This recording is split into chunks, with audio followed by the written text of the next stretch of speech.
Satu ini masih dianggap berbahaya karena dapat menyuntikkan racun melalui ekornya. Namun bagi sekumpulan anak muda di kota Bandung, Jawa Barat, kalajengking justru dijadikan binatang peliharaan. Ya, nah dalam segmen Taman Satwa kali ini, reporter Rati Asriani dan juru kamera Imam S. Nurdin akan mengajak Anda melihat lebih dekat aneka jenis kalajengking. Ya, Anda penasaran? Berikut reportasenya untuk Anda.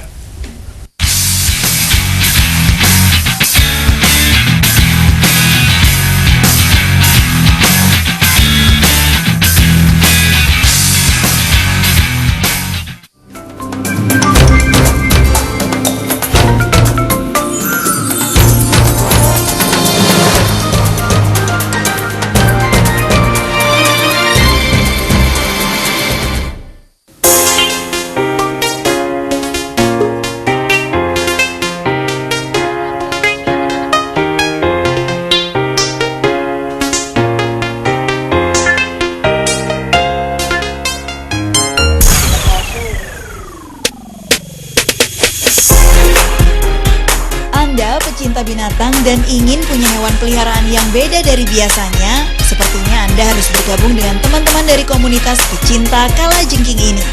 Ya, bagi sebagian orang, kalajengking mungkin merupakan hewan yang menakutkan. Tapi bagi para pecintanya, kalajengking cukup keren dan unik loh untuk dijadikan peliharaan. Binatang ini nih kecil, berbisa, tapi agak-agak berbahaya juga.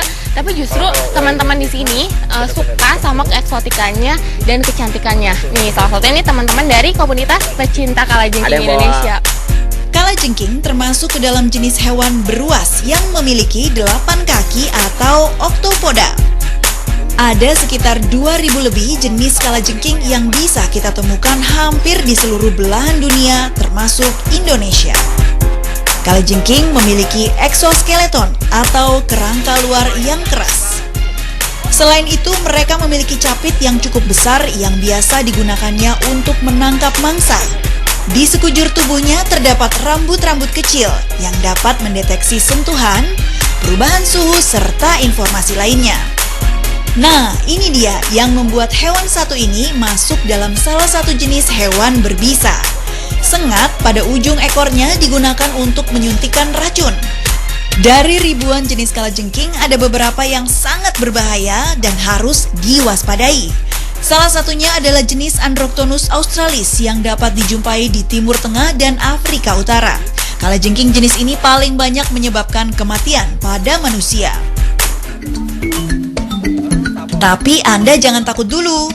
Arachnida yang hidup di Indonesia merupakan jenis yang tidak berbahaya kok. Sengatan bisanya hanya menghasilkan efek lokal, seperti rasa sakit yang berujung pembengkakan.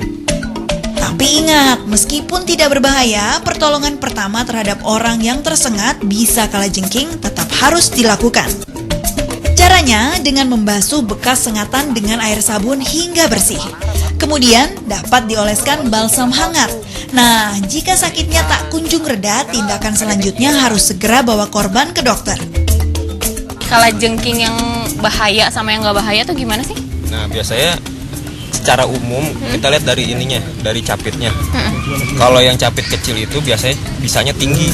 Kalau yang capit kayak gini gede nih, biasanya bisanya lebih rendah. Komunitas pecinta kalajengking Indonesia atau KPKI sudah ada sejak 2 tahun lalu.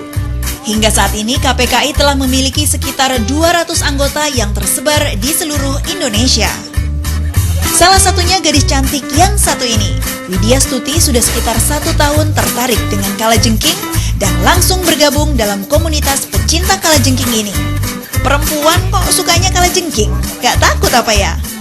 Awal-awal takut, tapi setelah kita udah bisa ngendel, udah bisa tahu karakter kalajengking itu kayak gimana, jadi nggak aneh. Wah, lihat, Widi bisa dengan tenangnya bermain-main dengan kalajengking miliknya. Jadi penasaran ingin mencoba? Untuk para pemula yang ingin mencoba bercengkrama dengan hewan eksotis satu ini, kunci utamanya adalah ketenangan. Angkat perlahan dan letakkan di tangan. Kalajengking tidak akan mencapit atau menyengat kita. Karena kalajengking akan menganggap tangan kita sebagai pijakan atau tanah. Tapi ingat, Tenang, jangan buat guncangan yang mengagetkan. Ini nih yang paling nggak berbisa ya, paling aman karena dia tuh jinak. Tapi saya masih takut. Jadi kalau misalnya buat pemula nih mau pegang-pegang kalajengking nih, cirinya harus tenang. Jadi biar dia tuh jalan, ngikutin arahnya dia jalan aja. Pada umumnya, kalajengking banyak hidup di tanah berpasir dan kering. Namun ada juga sebagian yang hidup di semak-semak atau di dalam tanah.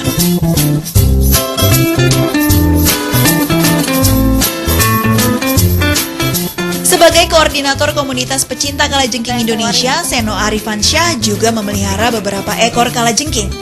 Menurut pemuda 23 tahun ini, merawat kalajengking tidaklah sulit.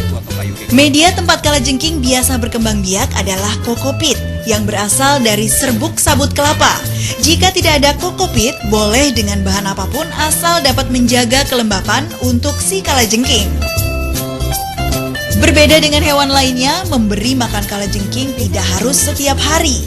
Ya, cukup 2 kali dalam seminggu. Makanannya pun mudah didapat. Jangkrik dan kecoa Madagaskar adalah makanan favorit si mungil ini. Tapi anak kecoanya ya, bukan induknya. Hehehe.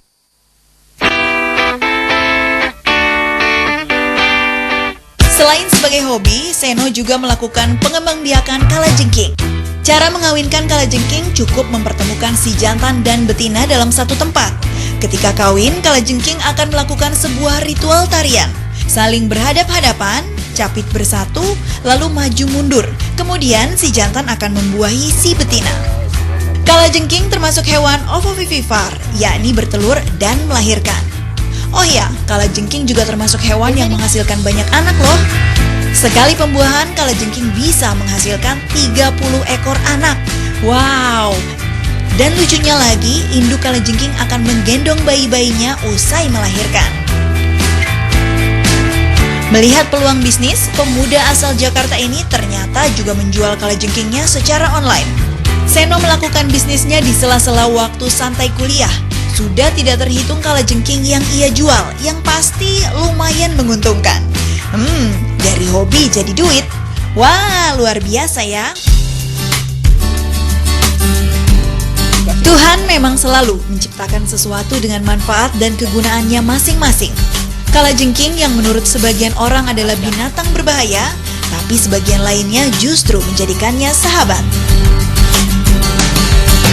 Rati Astriani, Iman S. Nurdin, Bandung, Jawa Barat.